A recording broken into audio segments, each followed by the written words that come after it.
ಕರಾವಳಿ ಭಾಗ ತುಳುನಾಡಿನಲ್ಲಿ ರಥೋತ್ಸವದ ಸಂದರ್ಭದಲ್ಲಿ ರಥ ಮುರಿದು ಬಿತ್ತು. ಯಾಕೆ ಹೀಗಾಯಿತು ಅನ್ನುವಂತಹ ಚರ್ಚೆ ಆತಂಕ ಆ ಭಾಗದ ಭಕ್ತರಲ್ಲಿರುವಾಗ ದೈವ ಒಂದು ನುಡಿಯನ್ನಾಡಿದೆ. ಪ್ರಶ್ನೆ ಚಿಂತನೆಯನ್ನ ಮತ್ತೊಂದು ಸಲ ಇಡಿ ಮತ್ತು ದೇವಸ್ಥಾನದ ಒಳಗಿನ ಸಂಘರ್ಷದಿಂದಲೇ ಈ ರೀತಿಯಾಗಿ ಆಗಿದೆ, ಮತ್ತೊಂದು ಸಲ ರಥೋತ್ಸವವನ್ನ ಮಾಡಿ ಅನ್ನುವಂತಹ ನುಡಿಗಳನ್ನಾಡಿದೆ. ಈಗ ಆಡಳಿತ ಮಂಡಳಿ ಯಾವುದ್ರಲ್ಲಿ ತಿದ್ಕೋಬೇಕು, ಹಾಗಾದ್ರೆ ಪ್ರಶ್ನಾ ಚಿಂತನೆಯನ್ನ ಯಾವಾಗ ಇಡ್ತಾರೆ, ಹೇಗೆ ಇಡ್ತಾರೆ, ಅಷ್ಟಮಂಗಲದ ಮುಖಾಂತರ ನಾವು ಮುಂದುವರಿತೀವಿ ಅಂತ ಇದ್ದಾರೆ. ಯಾರ ಬಳಿ ಅಷ್ಟಮಂಗಲವನ್ನ ಕೇಳಿಸ್ಕೊಳ್ತಾರೆ, ಈಗ ಅಷ್ಟಮಂಗಲದಲ್ಲಿ ಮುಂಬರುವಂತಹ ಪಾತ್ರ ಹೇಗಿರುತ್ತೆ, ಹೇಗೆ ಮುಂದುವರಿತಾರೆ ಅನ್ನುವಂಥದ್ದು ಬಹಳ ಕುತೂಹಲ ಮೂಡಿಸ್ತಾ ಇದೆ. ಮುಂದೆ ದೇವಸ್ಥಾನದಲ್ಲಿ ಪ್ರಶ್ನಾ ಚಿಂತನೆ ಹಾಕಲೇಬೇಕು, ನಾನು ಕಾಣ್ತೇನೆ ಅಂತ ಕೂಡ ದೈವ ನುಡಿದಿದೆ. ಅದು ಕೂಡ ಕೋಪದ ನುಡಿಗಳನ್ನಾಡಿದೆ. ಭಕ್ತರಲ್ಲಿ ಆತಂಕ ಹೆಚ್ಚು ಆಗ್ತಾ ಇದೆ. ಇದು ಯಾವುದರ ಮುನ್ಸೂಚನೆ? ಹಾಗಾದ್ರೆ ಏನ್ ಸರಿ ಇಲ್ಲ ಆಡಳಿತ ಮಂಡಳಿಯಲ್ಲಿ? ಬಟ್ ದೇವಸ್ಥಾನದವರು ಹೇಳ್ತಾರೆ, ಇಲ್ಲ ನಾವು ಆಲ್ರೆಡಿ ಪ್ರತಿ ವರ್ಷವೂ ಕೂಡ ಈ ರಥೋತ್ಸವ ಮಾಡಬೇಕಾದ್ರೆ ಫಿಟ್ನೆಸ್ ಪೇಪರ್ಸ್ ಎಲ್ಲ ತಗೊಳ್ತೀವಿ. ಅಂದ್ರೆ ಅದು ರಥ ಅನ್ನುವಂಥದ್ದೇನಿದೆ ರಥೋತ್ಸವಕ್ಕೆ ಸರಿಯಾಗಿದೆಯಾ, ಯೋಗ್ಯವಾಗಿದೆಯಾ ಅನ್ನುವಂಥದ್ದನ್ನು ನೋಡ್ತಾರೆ. ಏನಾದರೂ ರಿಪೇರಿಗಳಿದೆಯಾ ಅನ್ನುವಂಥದ್ದನ್ನು ನೋಡ್ತಾರೆ. ಅದೆಲ್ಲವೂ ಸರಿ ಇತ್ತು, ಬಟ್ ಸಣ್ಣ ಪುಟ್ಟ ಲೋಪದಿಂದ ಹೀಗಾಗಿದೆ. ಬಟ್ ಆದರೂ ಕೂಡ ನಾವು ದೈವಕ್ಕೆ ಒಂದು ಗೌರವವನ್ನು ಕೊಟ್ಟು ನಂಬಿಕೆಯನ್ನು ಇಟ್ಟು ಪ್ರಶ್ನಾ ಚಿಂತೆಯನ್ನು ಹಾಕ್ತೀವಿ ಅಂತ ಹೇಳ್ತಾ ಇದ್ದಾರೆ. ಅಂದರೆ ಸೈಂಟಿಫಿಕ್ ಆಗಿ ಸ್ವಲ್ಪ ಸಮಸ್ಯೆ ಇತ್ತು, ಹಾಗಾಗಿ ಹೀಗಾಗಿದೆ ಅಷ್ಟೇ ಅನ್ನುವಂಥದ್ದು ಅವ್ರು ಹೇಳ್ತಾ ಇದ್ದಾರೆ. ಬಟ್ ಹೇಗಾಗುತ್ತೆ, ಮುಂದುವರಿಯುತ್ತೆ? ದೈವ ಕೊಟ್ಟಿರುವಂತಹ ನುಡಿಯನ್ನು ಪಾಲಿಸ್ತಾರಾ? ಪ್ರಶ್ನೆ ಚಿಂತನೆಯನ್ನು ಮತ್ತೆ ಇಡ್ತಾರಾ? ಮತ್ತೊಂದು ಸಲ ಬ್ರಹ್ಮರಥೋತ್ಸವ ಆಗುತ್ತಾ ಆ ಭಾಗದಲ್ಲಿ? ದುರ್ಗಾ ಪರಮೇಶ್ವರಿಗೆ ಯಾವುದ್ರ ಮೇಲೆ ಕೋಪ ಇತ್ತು? ಇಷ್ಟು ತಲತಲಾಂತರದಿಂದ ಸರಿಯಾಗಿ ನಡ್ಕೊಂಡು ಬರ್ತಾ ಇದ್ದಂತಹ ರಥೋತ್ಸವ ಈ ಸಲ ಹೀಗೆ ಎಡವಿದ್ಯಾಕೆ? ಪ್ರಶ್ನೆಗಳಿದೆ, ಕುತೂಹಲ ಇದೆ.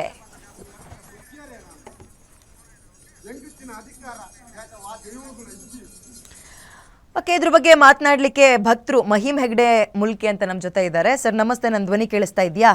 ನಮಸ್ತೆ, ಕೇಳ್ತುಂಟು.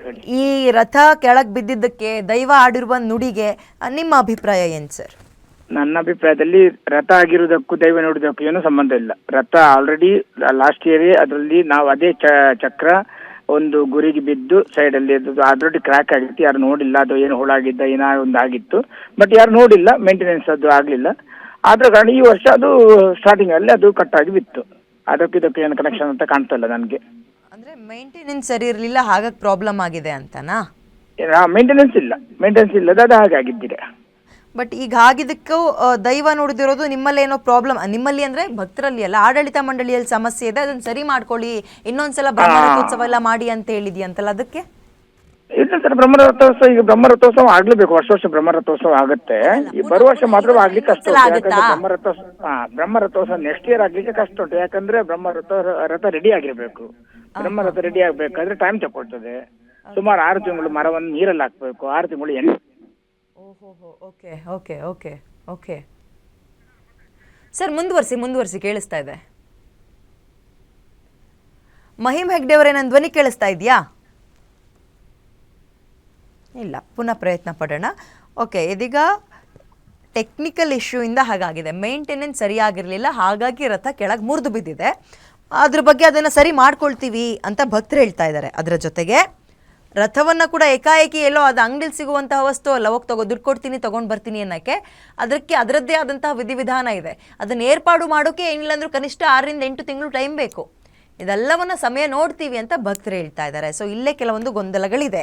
ದೈವದ ನುಡಿಯನ್ನು ಹೇಗೆ ಪರಿಗಣನೆಗೆ ತಗೊಳ್ತಾರೆ ಹಾಗಾದರೆ ಈ ಸಲ ಈ ವಿಚಾರದಲ್ಲಿ ಆ ಭಾಗದ ಜನ, ಆಡಳಿತ ಮಂಡಳಿ ಮತ್ತು ಭಕ್ತರು ಹೇಗೆ ಒಪ್ಕೋತಾರೆ, ಹೇಗೆ ತಗೊಳ್ತಾರೆ, ಮುಂದಿನ ನಿರ್ಧಾರ ಹೇಗೆ ಮಾಡ್ತಾರೆ, ದೈವದ ಕೋಪಕ್ಕೆ ಕಾರಣ ಏನು, ಆಡಳಿತ ಮಂಡಳಿಯಲ್ಲಿ ಎಲ್ಲವೂ ಸರಿ ಇಲ್ಲ, ಒಳಗಿನ ಸಂಘರ್ಷವೇ ಕಾರಣ ಅಂದರೆ ಯಾರ್ಯಾರ ನಡುವೆ ಸಂಘರ್ಷ ಇದೆ, ಸಂಘರ್ಷವನ್ನು ಸರಿಪಡಿಸೋದು ಹೇಗೆ ಮತ್ತು ಸರಿಪಡಿಸೋದು ಯಾರು, ಸರಿ ಆಗತ್ತಾ, ಇವೆಲ್ಲವೂ ಕೂಡ ಪ್ರಶ್ನೆ ಇದೆ. ಎಲ್ಲವೂ ಸರಿಯಾಗಿ ಹೋಗ್ತಾ ಇತ್ತು ಪ್ರತಿ ವರ್ಷ, ಈ ಸಲವೇ ಹೀಗಾಗೋದು ಕಾರಣ ಏನು?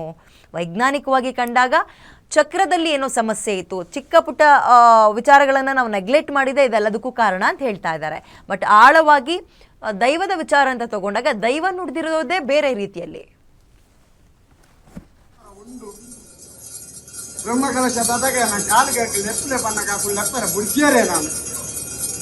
ಎಂಗುತ್ತಿನ ಅಧಿಕಾರ ಬೇಟವಾ ದೈವಗುಣ ಇಜ್ಜಿ ಅಪಂಡ ಚಿಂತನೆಡಿ ಅಂತ ಸೋಜುವೆ ಚಿಂತನೆ ಪಾಡೋಡಿ ಹಾಪನವು ದಾನೆ ಚಿಂತನೆ ಪಾಡ್ನಗೆ ಅಂತ ಹೋದು ರಾಚಿಡು ಉಂಟುವೆ ಅಪ್ಪ ಉಳ್ಳಾಳಿನ ಭಾರಿ ಮಲ್ಲ ದೈವ ಒಂಜಿ ಉಂಡು ಹೂ ಒಂದು ಕೇಳಿ ಮನ್ಸಿನ ಕೊಟ್ಟು ನಿಖನ ನಾ ಅಡ್ಯಾ ಪಾತ ಆ ಕೊಟ್ಟದು ಅರ್ನ ಪೂರ ಬೇಡ ಆವಡೆ ಬ್ರಹ್ಮ ಕಲಶ ಒಂಜಿ ಜೂಗು ಪೆಟ್ಟು ಬರ ಗೊತ್ತು ಗೆತ್ತು ಮರ ದಂಗಂತ ನಾ ಹೋತೆ ಅಂದು ದಂತ ಏತ ಜೀವನ ಹಾನಿ ಆತು ಅಪ್ಪನ ಎಂಚಿನ ಆತು ಎರಟ್ಟಿನ ದಾಳ ಅಪ್ಪಣ್ಣ ಮಿತ್ತು ಅವನ್ ಸರಿ ಸಮಾನ ಮಾಡ್ತಾರೆ ಅಕಲಗಲುಗಳ ಮಸ್ತ ವಿಚಾರ ಉಂಟು. ಜಾರಂದ ದೈವದ ಕೋಪಕ್ಕೆ ಕಾರಣ ಆಡಳಿತ ಮಂಡಳಿಯಲ್ಲಿ ಎಲ್ಲವೂ ಸರಿ ಇಲ್ಲ, ಸಂಘರ್ಷಗಳಾಗ್ತಾ ಇದೆ, ಅದನ್ನು ಸರಿ ಮಾಡ್ಕೊಳ್ಳಿ, ಮತ್ತೊಂದು ಸಲ ಪ್ರಶ್ನಾವಳಿಯನ್ನ ಇಡಿ, ಮತ್ತೊಂದು ಸಲ ಬ್ರಹ್ಮರಥೋತ್ಸವನ ಮಾಡಿ ಅಂತ ಹೇಳ್ತಾ ಇದೆ. ಹಾಗಾದ್ರೆ ಆಡಳಿತ ಮಂಡಳಿಯ ಕಿತ್ತಾಟ ಸರಿ ಹೋಗ್ಲಿಲ್ಲ ಅಂದ್ರೆ ಮತ್ತೆ ಅಪಾಯ ಅಂತನ ಅರ್ಥ.